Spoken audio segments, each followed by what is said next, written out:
কোন অধিকারে তুমি এখানে এসেছো? কোন অধিকারে তুমি এ কাজ করেছিলে? কোন অধিকারে সে কথা বলে?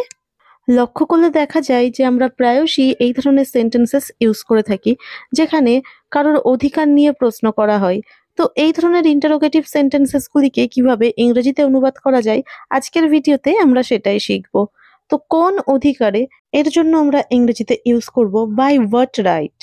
By what right. দেন বাকি সেন্টেন্সটি অবশ্যই ইন্টারোগেটিভ হবে, সেই জন্য সবার শেষে অবশ্যই একটা কোয়েশ্চেন মার্ক দিতে হবে। যেমন কোন অধিকারে তুমি এখানে এসেছো? By what right have you come here? কোন অধিকারে তুমি এ কাজ করেছিলে? By what right did you do this? কোন অধিকারে সে এ কথা বলে?